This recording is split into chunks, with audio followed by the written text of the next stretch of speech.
예배를 위해 기도하겠습니다. 사랑이 풍성하신 하나님 아버지, 하나님을 온전히 의지하여 기도드립니다. 주님, 오늘도 이렇게 저희가 예배드릴 수 있게 이 자리에 불러주신 것을 참으로 감사드립니다.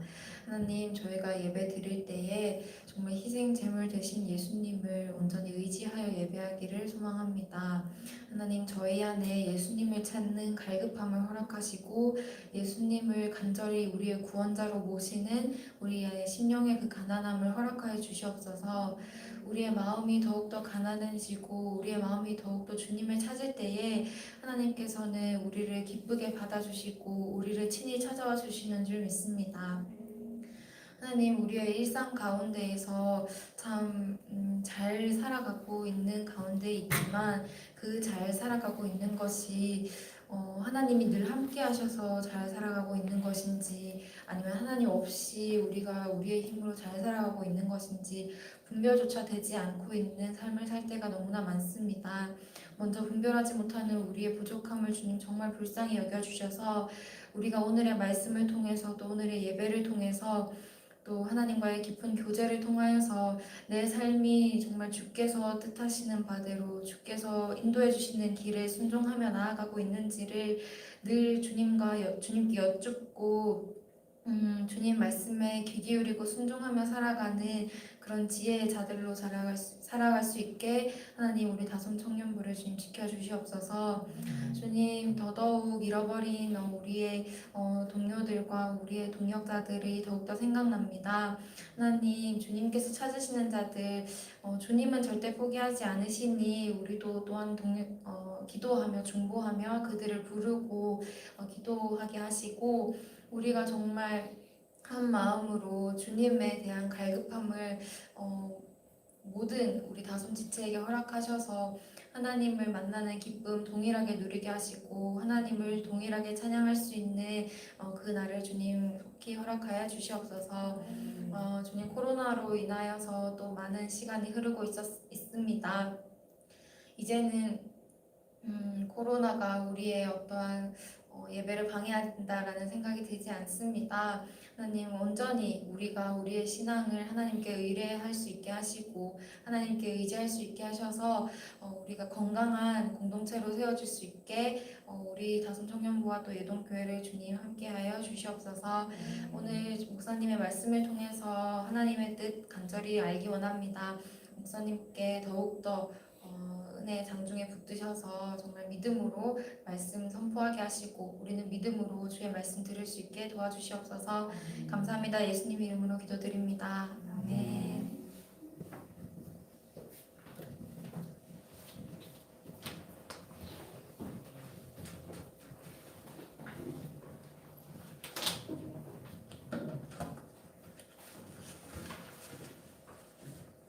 네, 하나님께서 주시는 말씀은 갈라디아서입니다. 갈라디아서 4장 4절부터 5절까지의 말씀입니다. 제가 가진 성경 신약성경 306쪽이 되겠습니다. 306쪽 갈라디아서 4장 4절 5절 말씀입니다. 우리 함께 한 목소리로 하나님 말씀 봉독하겠습니다. 때가 참에 하나님이 그 아들을 보내사 여자에게서 나게 하시고 율법 아래에 나게 하신 것은 율법 아래에 있는 자들을 속량하시고 우리로 아들의 명분을 얻게 하려 하심이라. 아멘. 네, 오늘 우리 같이 그 찬양 고백하는데 그 학생의 예배가 생각이 났어요.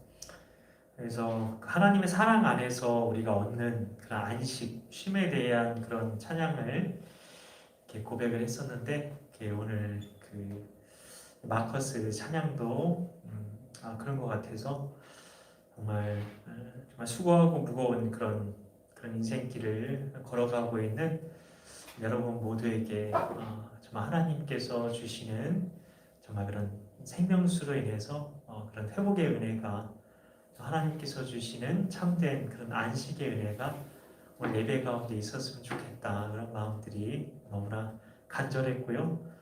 그래서 청소년부 예배 때부터 하나님께서 이어오신 그 말씀들이 그 오늘 이 청년부 예배 가운데서도 동일하게 정말 우리 안에 이렇게 한 줄기로 이렇게 흐르게 하시는 것을 보면서 하나님께서 오늘 예배 가운데도 특별한 은혜로 함께 하실 거라는 그런 기대감이 들어서 감사한 시간이었습니다.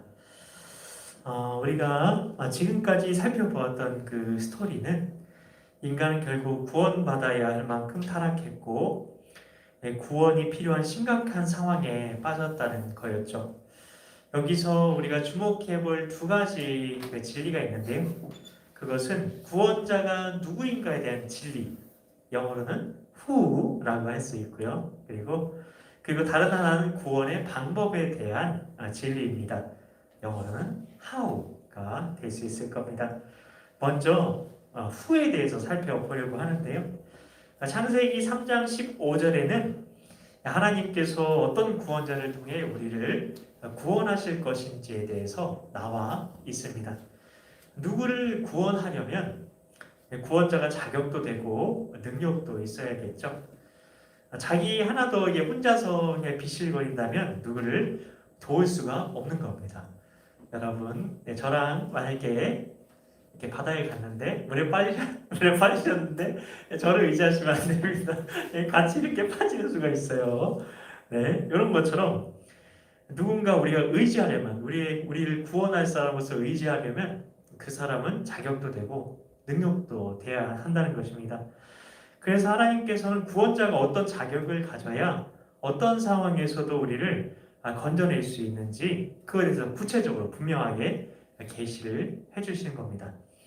이스라엘 백성들이 지금까지도 계속해서 아직도 기다리고 있는 메시아가 있죠. 메시아. 그들은 메시아를 기다리고 있는데요. 하나님께서 약속하신 근데 메시아와 근데 좀 다른 메시아를 기다리고 있어요. 성경에 기록되어 있는 메시아랑 그 이스라엘 사람들이 가지고 있는 성경도 우리랑 구약 성경은 똑같죠. 근데 그 이스라엘 사람들이 읽지 않는 성경이 있다는 걸 혹시 아십니까? 이사야서 53장을 안 읽는답니다. 그 이스라엘은 지금 성전이 다 무너졌기 때문에 회당 예배를 드리거든요. 근데 회당에서는 이렇게 돌아가면서 설교를 하듯이 이렇게 매주마다 정해져 있는 본문이 있대요. 성경 본문이 있는데, 근데 그래서 순서대로 다 보는데, 근데 이사야서 53장만 안 보는 이사야서 53장 왜 보면은 너무 예수님이 생각이 나가지고 구원자가 메시아가 예수님인 것 같은 거예요. 그래서 그것만 딱 빼놓고 성경을 읽는다고 하는데요. 그래서 이스라엘 백성들이 기다리고 있는 메시아와 성경이 약속하고 있는 메시아는 다르다는 겁니다. 아니면 틀리다고 하는 게 정확하겠죠. 아예 틀립니다. 그들이 생각하는 메시아는 유대인들이 예수님이 메시아가 아니라고 말하니까요. 그들이 기다리는 메시아는 다윗 왕과 같이 정치적으로 이스라엘 나라를 회복하는 정치적인 이스라엘 나라를 회복하는 그 메시아죠. 옛날 다윗이 일으켰던 그 왕조의 부흥을 왕조의 재건을 이룰 그런 메시아를 기다리고 있습니다. 성경과 완전히 다른 이야기를 하고 있는데, 근데 예수님은 이 땅에 정치하러 오신 게 아니죠. 그리고 전쟁을 일으켜서 정복 전쟁을 일으켜가지고 세계 통일을 이룰 그런 광개토대왕 그런 사람 그런 같은 그런 분으로 예수님께서 오신 것이 아니었습니다. 이스라엘 근데 백성들뿐 아니라 이 세상에는 성경과 다른 구원자를 믿고 있는 사람들이 굉장히 많은데요. 스스로 그리고 자기가 구원자다 이렇게 이야기를 하고 있는 분이 이 세상에 얼마나 많이 왔다 갔는지 모릅니다. 통일교회 문선명 씨 왔다 가셨죠. 그리고 하나님의 교회에 안상홍 씨 왔다 가셨습니다. 자칭 구원자라고 떠벌리다가 다 어떻게 되었습니까? 지금 무덤 속에 계십니다. 다 돌아가셨어요. 죽었어요. 그런데 아직도 살아서 자신이 하나님이라고 얘기하는 사람이 많죠. 한국에만 해도 이 정도니까 전 세계적으로 따져보면 수가 엄청 날 겁니다. 그래서 주님께서도 이렇게 말씀하셨죠. 그때 사람이 너희에게 말하되 보라 그리스도가 여기 있다 혹은 저기 있다 하여도 믿지 말라. 거짓 그리스도들과 거짓 선지자들이 이러한 큰 표적과 기사를 보여 할 수만 있으면 너희도 미혹하리라 이렇게 되어 있습니다. 너희도 미혹하리라. 네. 네, 택하신 자도 미혹하리라 이렇게 되어 마태복음 24장 23절 24절에 나와 있는 말씀인데요. 우리도 미혹될 수 있다는 겁니다. 사실 어떻게 보면 인류 역사의 모든 관심은 누가 구원자냐 이것이었습니다. 정치적인 구원자냐, 뭐 종교적인 구원자냐, 뭐 다들 이 존재를 기다리고 또 기다릴 때마다 그때마다 자칭 그런 뭐 구원자, 자칭 메시아가 나타났어요. 2차 세계 대전 당시 독일에서는 개신교 목사님들조차 축도하고 나서 우리 주 예수 그리스도와 뭐 이렇게 축도하고 나서 하일 히틀러 네, 하고 끝을 맺었다고 합니다. 예, 무너진 독일 제국의 영광을 다시 일으키겠다고 전쟁을 합리화했던 그를 마치 구원자인 것처럼 여기던 제정신이 아니던 시대가 있었습니다. 근데 남의 얘기만 할 게 아니죠. 일제강점기 때 어땠나요? 예배당 안에서 그 하나님만 예배해야 되는 그 예배 시간에 일본 천황을 찬양하는 시간을 가지는데 앞장섰던 그런 친일파 목사님들도 있었다고 합니다. 예. 근데 어떤 인간도 인간이라고 하니까 좀 그런데 말투가 좀 거친 것 같아요. 어떤 사람도 구원자가 될 사람은 아무도 없다는 겁니다. 예수님 외에 없습니다. 그러면 우리의 구원자가 될 분, 그분은 우리와 어떻게 달라야 할까요? 달라야 합니다. 첫 번째, 출생이 달라야 됩니다. 우리는 모두 죄에게 뿌리를 내린 생명이죠. 그래서 존재적인 죄이다, 우리가 죄장아찌다, 뭐 그런 얘기들을 계속해서 살펴봤는데요. 우리 모두는 이미 물에 빠져서 허우적거리고 있는 사람인 겁니다. 이 세상 모든 사람들 전부가요. 그래서 하나님께서 보내실 구원자는 놀랍게도 여자의 후손이 될 것이라고 마치 암호처럼 들리는 이야기를 성경에서 하나님이 말씀하셨습니다. 여자의 후손이다. 삐리삐리삐리. 네. 요즘 컴퓨터에 들어가서 어딘가 접속하려면 아이디랑 비밀번호를 넣어야 되죠. 아무나 들어가려고 하지 않는 이상 아이디랑 비밀번호는 다 필요합니다. 그래서 잘못 넣으면 아이디가 존재하지 않습니다. 뭐 이렇게 되거나 아니면 비밀번호가 틀렸습니다. 이런 문구가 나오죠. 하나님께서는 누가 그리스도냐 그런 수많은 그런 주장 속에서 종결자가 되십니다. 아무도 더 이상 사기칠 수 없게 내가 구원자다 사기칠 수 없게 하나님의 역사 속에 이 키워드를 넣으신 겁니다. 여자의 후손. 절묘한 키워드입니다. 이건 아무도 따라할 수 없는 키워드. 출생의 비밀을 간직할 키워드예요. 드라마는 항상 출생의 비밀에서 시작이 되잖아요. 하나님께서 보내시는 구원자는 여자의 후손입니다. 그러면 석가모니 구원자인가요? 여기 집어넣어보세요. 요걸 딱 대입을 해가지고 석가모니가 아이디라고 해보세요.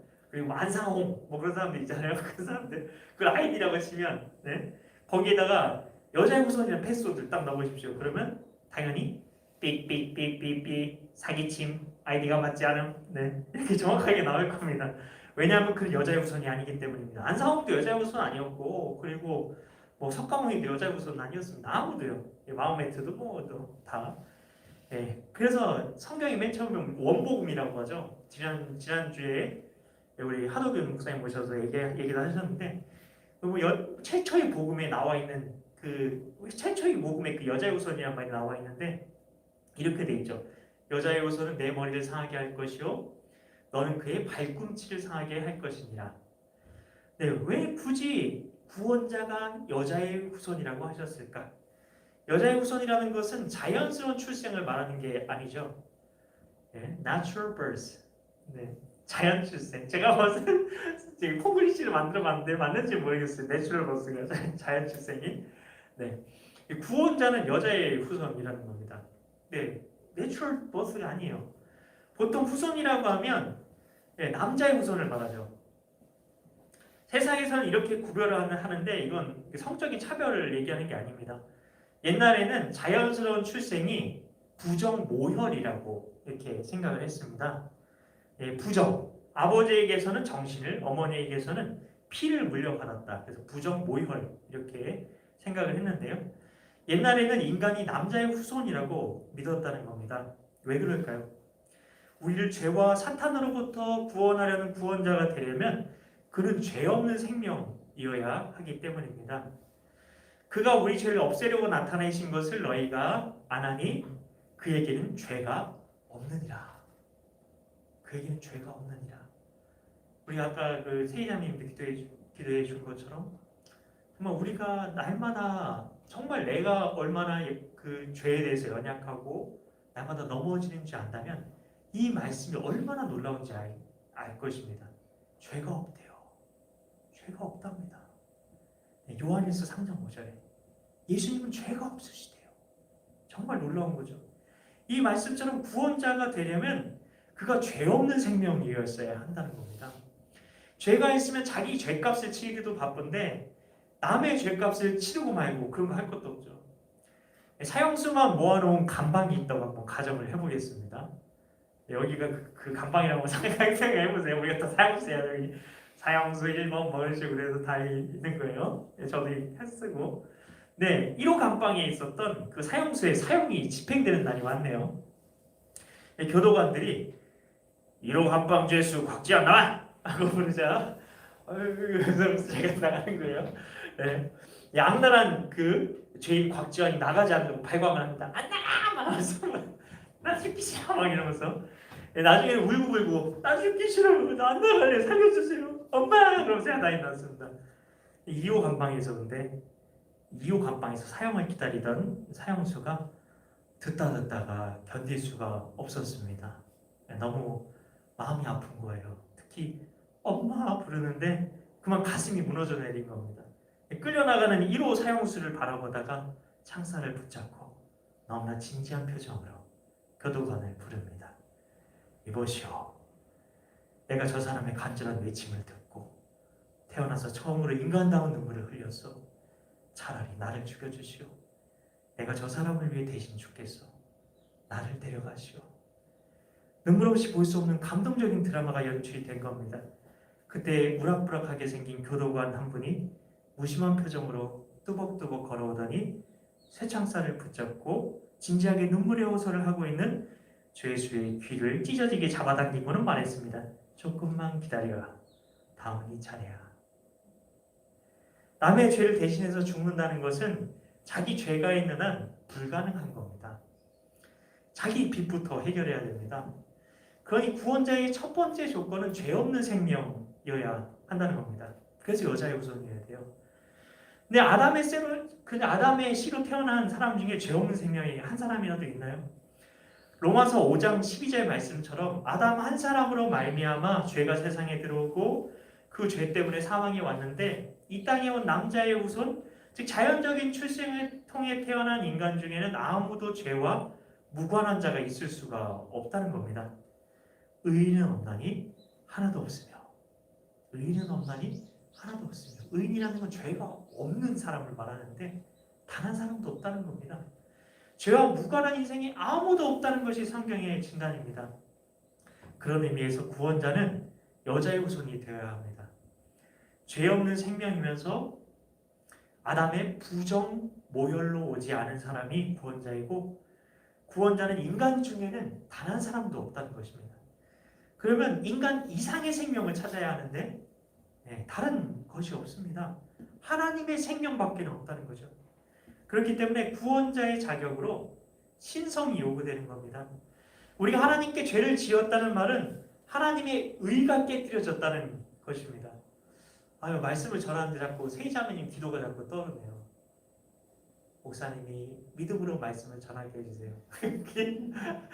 네, 너무 갑자기 생각이 나면서 이렇게 감동이 되네요. 네. 그래서 우리가 하나님께 죄를 지었다는 말은 하나님의 의가 깨뜨려졌다는 겁니다. 하나님의 의는 공이죠. 눈엔 눈, 이에는 이, 생명에는 생명으로 갚는 게 공입니다. 이건 당연한 겁니다. 오히려 합리적인 거죠. 그래서 하무라비 법전이 굉장히 좋은 법전으로 이렇게 내게 되죠. 왜냐하면 인간 눈을 많이 다치게 되면 눈만 때리나요? 뭐 생명 더 이렇게 심하게 보복하는 게 인간의 그런 성정인데 그래서 함무라비 법전처럼 눈에는 눈, 이에는 이 이렇게 갚아주는 게 공의죠. 따라서 이게 하나님의 공의가 충족이 돼야 되는데 그 공의가 충족이 되려면 인간은 뭘로 갚아야 되죠? 인간으로 갚아야 됩니다. 다른 것으로는 안 돼요. 그래서 구원자가 되려면 적어도 완전한 인간이어야 되는 거예요. 여자의 후손이라고 할 때 여자는 사람이죠. 여자의 후손이라는 의미의 또 다른 강조점은 바로 그가 인간이어야 한다는 겁니다. 여자의 후손이라는 비밀번호 속에는 구원자의 자격이 두 가지. 신성, 인간 이상의 신성을 가지고 있어야 되고 그리고 인간이어야 한다는 이 두 가지가 절묘하게 결합이 되어 있는 놀라운 키워드입니다. 근데 이게 딜레마죠. 인간 생명을 가지고 있어야 되는데 부정 모혈로 태어난 인간 생명을 가진 자 중에는 죄가 없는 자격을 가진 사람이 아무도 없다는 거예요. 죄 없는 생명을 따져보니까 인간 이상의 생명은 죄가 없으신 분 홀로 하나님 한 분밖에 없는데 하나님은 신이시라 죽으실 수가 없으니까 안 되는 거죠. 그러니 우리의 상식으로는 인간의 구원이 도저히 이루어질 수 없는 이야기라는 것입니다. 죄 없는 생명이라는 점에서는 신이어야 되고 눈에는 눈, 이에는 이 공의를 충족을 시키려면 인간이어야 하고 죄가 없으면서 완전한 인간, 신성과 인성을 함께 가진 완전한 구원자는 나올 수가 없는 거죠. 논리적으로 불가능한 거죠. 이 딜레마를 어떻게 해결할 수 있을까요? 하나님도 의롭고 이 두 가지 요구 조건을 모두 충족시킬 수 있는 방법이 무엇일까요? 우리는 짐작해 볼 수가 없어요. 이 세상 논리, 이 세상 방법, 이 세상 상식, 경험으로는 도저히 찾아낼 수 없는 길이니까요. 어쩔 수 없이 그래서 하나님 수준에서 이 일을 해결하시는 것밖에 인간 편에서는 어떤 기대도 불가능한 겁니다. 이제는 하나님만 하실 수 있는 일을 기대할 수밖에 없는 거죠. 그래서 구원은 하나님께 달렸다는 겁니다. 인간이 할 수 있는 게 아니에요. 그래서 그리고 비밀인 겁니다. 신비, 감춰져 있는 거. 이 세상에서 발견할 수 없으니까. 어느 누구도 알 수 없도록 감춰져 있는 거니까요. 주님께서는 그 비밀을 창세기 3장 15절부터 이미 성경의 맨 처음부터 시작해서 역사 속에서 조금씩 열어 보여주시기 시작했는데요. 이걸 계시라고 합니다. 열어 보인다. 계시. 그러므로 주께서 친히 징조를 너희에게 주실 것이라. 보라, 처녀가 잉태하여 아들을 낳을 것이요 그의 이름은 임마누엘이라 하리니. 이사야서 7장 14절 말씀. 이 이사야서 7장 14절은 여자의 후손이 어떤 의미인지 분명히 보여주고 있어요. 처녀가 잉태하여 아들을 낳을 것이요. 처녀는 사람, 완전한 인간이죠. 그녀에게서 낳았으면 완전한 인간입니다. 문제는 처녀 혼자서 아이를 낳을 수가 없는 거죠. 이것이 가능하려면 초월적인 힘이 아니고는 불가능한 겁니다. 그러면 이 역사 속에 어떻게 이루어졌을까요? 여러분이 잘 알고 계신 것처럼 그 크리스마스 스토리 때가 되었습니다. 이사야 선지자가 처녀의 몸에서 나올 아기에 대해서 예언하고 약 700년의 시간이 흘렀는데요. 그때 갈릴리 나사렛이란 동네에 사는 처녀 마리아에게 천사가 나타났죠. 그런데 살다가 이런 무슨 날벼락이 있습니까? 천사가 마리아에게 당신은 아들을 낳을 것입니다. 이렇게 알려준 겁니다. 요셉의 아들도 아니에요. 근데 그것도 구원자를 낳을 것이라고 하니까 얼마나 황당했을까요? 머리에 계산이 되는 사람은 절대 이 말에 아멘할 수 없죠. 만약에 누가 나타나서 당신이 얘기를 할 거라고. 예? 근데 누구 자식인지도 몰라. 예? 사람들이 천사가 그렇게 해서 그 성령의 능력으로 아기를 갖게 되었어요. 이렇게 얘기하면 누가 믿으실까요? 아무도 믿지 않을 겁니다. 아무도 아멘이라고 할 수 없는데 그래서 마리아는 물었죠. 저는 사내를 알지 못하는데 어떻게 이런 일이 있을 수 있습니까? 그리고 마리아의 질문은 아주 정상적인 것이었습니다. 상식적인 것이었죠. 도저히 있을 수 없는 일이기에 여자의 후손이라는 말은 그래서 기적이고 신비이고 비밀인 겁니다. 아이를 낳게 되는 통로는 그래서 너 마리아이지만 천사라는 말이에요. 아이를 낳게 된 통로는 너 마리아이지만 내게서 낳는 아들은 사람의 아들이 아니라 하나님의 아들이라 일컬음을 받으리라. 정말 엄청난 말씀 아닌가요? 죄가 없으신 예수님이 우리를 구원하시기 위해 인간이 되어 이 땅에 오시는 겁니다. 철저한 인간 생명이 되셔야 했기에 마리아의 자궁을 통해 오시지만 성령의 능력이 너를 덮으시리니 내게 잉태될 그는 하나님의 아들이 되리라. 이 놀라운 신비를 담은 이야기였습니다. 아무리 그래도 너무 무리한 이야기 아닌가 하고 고개를 갸웃거리고 있을 때 천사는 이렇게 얘기하죠. 마리아에게. 내 친족 엘리사벳도 늙어서 아기를 낳을 수 없는데 하나님의 능력으로 임신했고 벌써 6달이나 되었다. 이렇게 얘기를 합니다. 아이를 낳을 수 있고 없고는 너에게 달린 문제가 아니라 낳게 하시는 주님의 능력에 달렸다는 겁니다. 무에서 유를 창조하시는 하나님이 조금 늙었어도 그 몸을 통해 아이를 낳게 하는 일이야 오죽이나 쉽겠느냐, 이런 식의 말인 거죠. 설명은 길었지만 천사의 결론은 간단합니다. 사람인 네가 불가능하다고 생각해서 그게 불가능한 거니 하나님은 전능하시기 때문에 하나님이 된다고 하시면 되는 거야. 천사의 대답이 얼마나 간단한지 모릅니다. 근데 여러분, 이게 천사에게 상식이에요. 이 문이 열려지면 굉장한 믿음의, 어떻게 보면은 믿음의 뭐라고 해야 될까? 믿음의 돌파, 점프 그런 게 이루어지게 되는데, 여러분, 하나님의 관점에, 하나님 나라의 관점에서 보게 되는 거예요. 천사에게는 이게 상식인 거예요. 하나님이 된다고 하면 되는 거죠. 천사에게는. 오히려 하나님이 하신다고 하는데 안 된다고 생각하는 게 이상한 거죠. 하나님 나라의 관점에서 생각한다는 건 이런 겁니다. 우리가 믿음을 가질 수 없는 이유가 무엇일까요? 하나님 나라의 관점이 아니라 땅의 관점에서 말씀을 듣기 때문입니다. 과학의 관점이요. 이 세상에서 다시 이게 검증, 실험을 통해서 검증 가능하고 내가 경험 가능하고 상식적이어야 되고 어떻게 보면 이 세상의 논리에 맞아야 되고 이치에 맞아야 되고 그래야지만 무언가를 받아들일 수 있다는 땅의 관점에서 하나님의 말씀을 대하기 때문에 우리가 믿지를 못하는 겁니다. 그래서 마리아는 그 하나님 나라의 관점으로, 그 천사가 가지고 있었던 그 하나님 나라의 관점으로 주님의 말씀을 아멘으로 받아들인 거죠.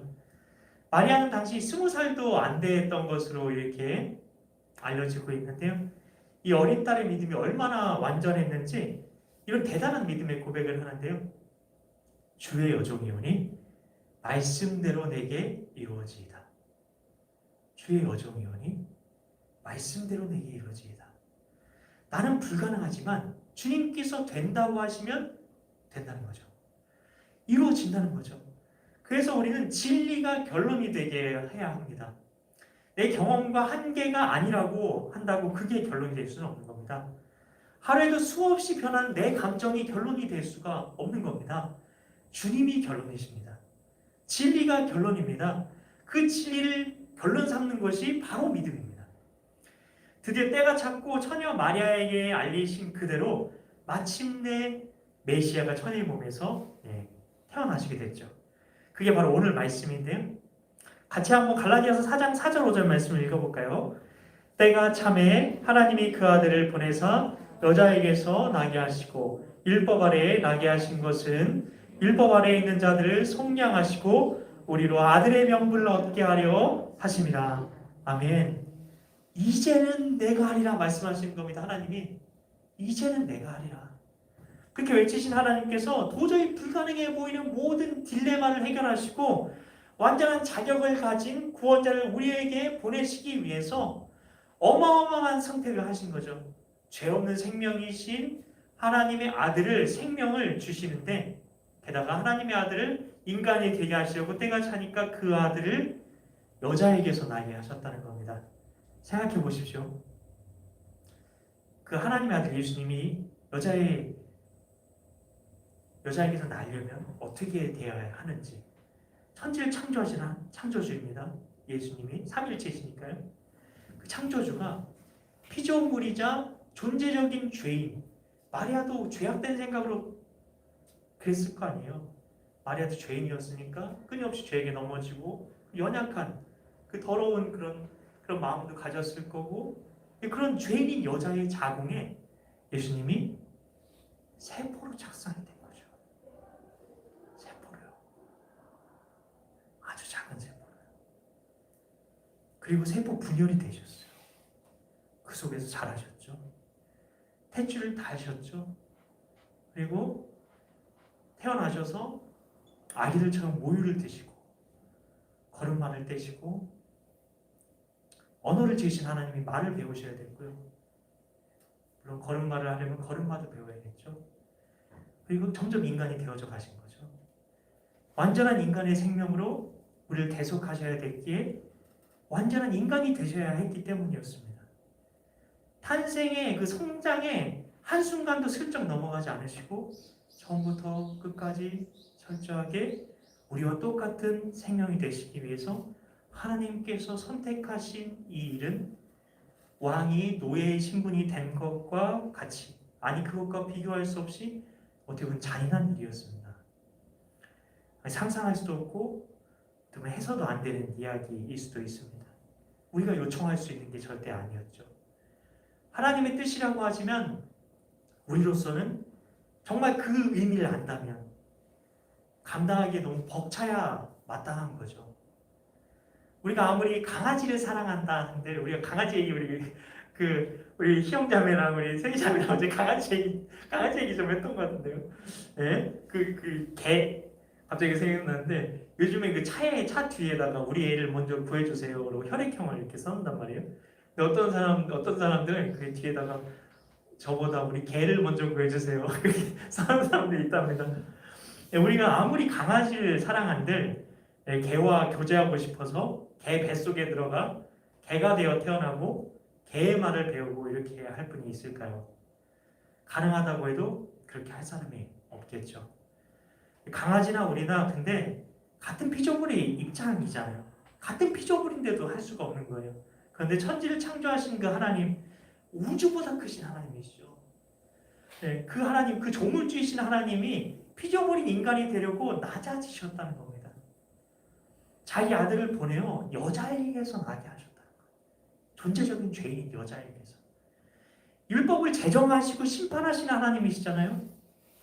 근데 율법 아래 있는 자들 대신에 죄값을 자기 죽음으로 치르시고 존재적인 죄인을 하나님의 아들이 되게 하시려고 구원자로 완벽한 자격을 갖춘 외아들을 율법 아래에 나게 하신 겁니다. 이 하나님의 본심은 창세 전부터 시작이 됐어요. 인간을 창조한다는 것은 이러한 위험을 감수해야 하는 일이었다는 겁니다.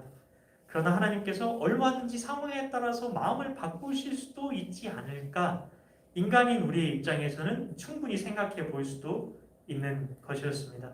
아무리 잘해주려고 해도 안 되는 것 같으면 넌 틀렸다, 너 안 됐어, 넌 안 되겠다, 복을 받을 놈도 따로 있는 거지, 이렇게 얼마든지 깨끗하게 우리를 정리해 버릴 수도 있었을 텐데 주님께서는 창세전에 품었던 그 사랑으로 우리의 구원을 위해 필요한 어떤 과정에서도 물러섬 없이 약속하신 그대로 모든 약속을 지키시면서 오랜 세월을 준비하셨다는 겁니다.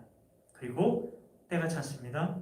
하나님의 시간이 되었고 약속대로 당신의 아들을 여자에게서 사람으로 태어나게 하시고 율법 아래 나게 하신 겁니다. 갑자기 짠하고 와서 어른으로 와서 하나님이 그냥 사람의 모습으로, 예수님을 그냥 사람의 모습으로 그냥 보내가지고 그냥 덜컥 죽어 버리는 게 아니라 완전한 인간으로 오셔서 우리와 똑같은 성장 과정을 다 거치시고 죄인인 우리와 똑같이, 예수님이 율법 안에 있으셨다는 게 뭔가요? 불순종할 가능성이 있는 죄인에게 율법이 필요한 거거든요. 그렇게 취급을 받았다는 겁니다. 예수님이 존재적인 죄인으로 취급을 받았다는 거예요. 율법 아래 있으셨다는 것은 그것처럼 율법에 순종을 하시고 결국에는 우리와 똑같은 죄의 대가를 지불하시고 율법의 저주에서 우리를 완전하게 구원할 구원자가 되어주셨다는 것입니다. 때가 참에 그 아들을 보내셔서 여자에게서 나게 하시고 우리를 구원하시고 우리를 아들 삼으시기까지 포기하지 않으시고 이 구원을 이루신 것입니다. 이런 우리 하나님을 우리가 찬양하며 기도하며 나아갔으면 좋겠습니다. 우리 같이 이 시간 기도하며 나아갈 텐데요. 우리가 찬양 가운데 주셨던 그런 마음들 있었을 거예요. 저도 잠깐 그런 것에 대해서 나누었는데요. 이 시간 찬양 가운데 하나님께서 나에게 주셨던 그런 마음들 기억하시면서, 그리고 말씀 가운데 하나님께서 나에게 주셨던 그런 마음들, 그리고 기도 가운데 하나님께 나에게 주실 그런 마음들을, 하나님의 감동들을 우리 기대하면서 우리 하나님께 우리 기도하면서 나아갔으면 좋겠습니다. 우리 같이 기도하며 나아갑니다. 하나님 아버지 감사합니다. 하나님 아버지 주님 찬양 가운데, 아버지 말씀 가운데에 하나님께서 우리 각자에게 주신 감동들, 하나님의 마음들, 아버지 주님 있었는 줄 믿습니다. 하나님 혹여 아버지 주님 찬양 가운데 그 말씀 가운데에 하나님께서 어떤 주시는 감동 같은 아버지 주님 그런 것이 아무것도 없었다 할지라도 하나님 이 시간 기도할 때에 하나님께서 이 시간 말씀하여 주실 줄 믿습니다. 아버지 주님 성령님 이 시간 아버지 우리에게 말씀하여 주시옵소서. 하나님 우리가 믿음으로 나아갑니다. 하나님 믿음으로 나아갑니다. 우리가 하나님께 나아가는 것은 오직 믿음임을 고백하며 나아갑니다. 하나님 우리의 어떠함 때문이 아니라 아버지 오직 아버지 우리가 예수님을 믿는 믿음으로 우리가 하나님 앞에 나아갈 수 있는 줄 믿습니다. 아버지 오직 주님을 바라보게 하여 주시옵소서. 주님을 신뢰하게 하여 주시옵소서. 여자의 후손으로 오신 그 예수님만을 붙들게 하여 주시옵소서.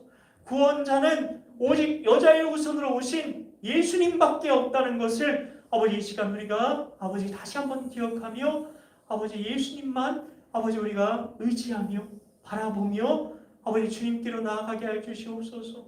하나님 우리가 주의 보좌로 나아갈 때 우리가 어떻게 나아가야 하겠습니까? 하나님 나를 구원한 그 십자가 그것을 믿으며 가면 되는 것입니다. 하나님 우리가 다른 것 아버지 아버지 하지 않게 하여 주시옵소서. 하나님 지금 나의 하나님 믿음 나의 아버지 주님 어떠함을 아버지 이 시간 아버지 의지하여서 아버지 주님께 나아가고 있지 않습니까? 하나님 그것이 아니라 우리가 십자가에서 아버지 우리 대신 죽으신 아버지께서 피 흘리신 주님의 보혈을 의지하여서 아버지 하나님께 나아가게 하여 주시옵소서. 하나님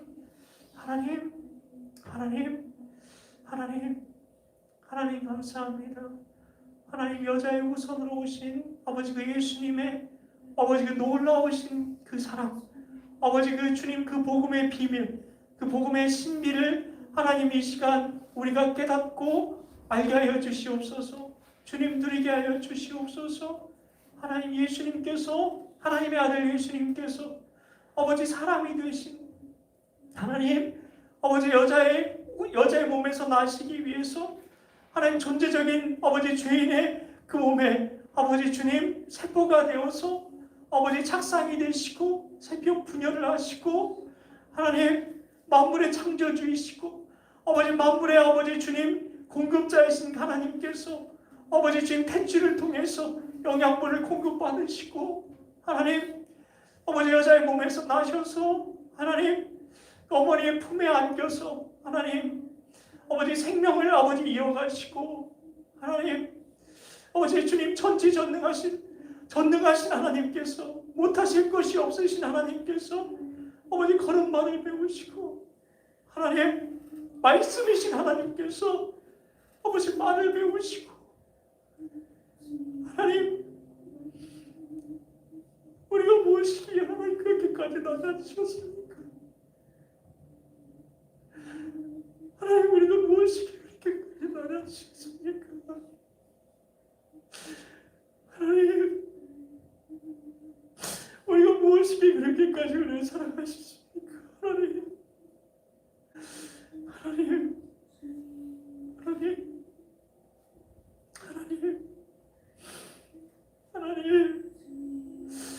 하나님 우리가 받은 그 감당할 수 없는 그 사랑을 그 은혜를 하나님 깨닫게 해주시옵소서.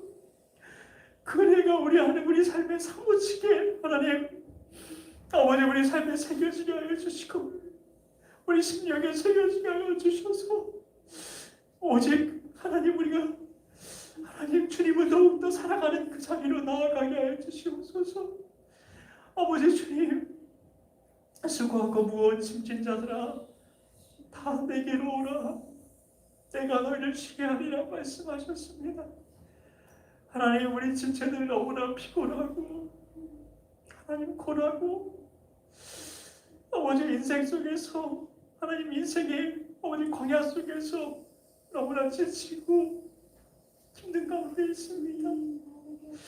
주님, 아버지 죄로 인해서 하나님 앞에 나아가기도 너무나 부끄럽고 죄송하고 다시 주님을 십자가에 못 박은 것 같고 아버지 그래서 너무나 주님 앞에 죄송하고 아버지 그런 마음으로 주님 앞에 오늘도 나와왔습니다.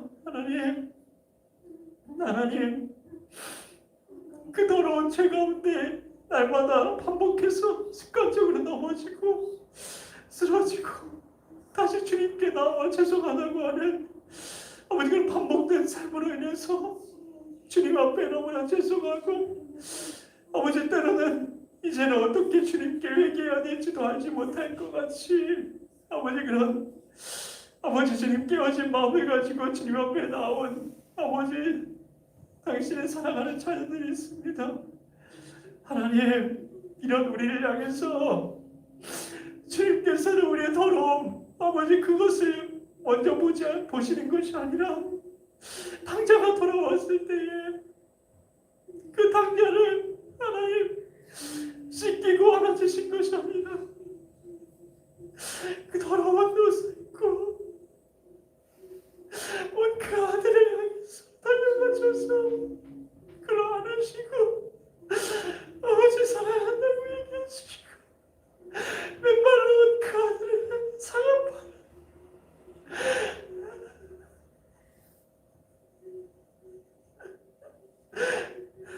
그 아픔 때문에 아파하신 분이 아버지를 싫어하는 것을 알게 해주셔서 하나님 그 사랑 안에서 아버지 오늘도 아버지 우리의 지친 마음이 힘을 얻게 하여 주시고 다시금 주님으로 인해 우리가 회복되게 하여 주시옵소서.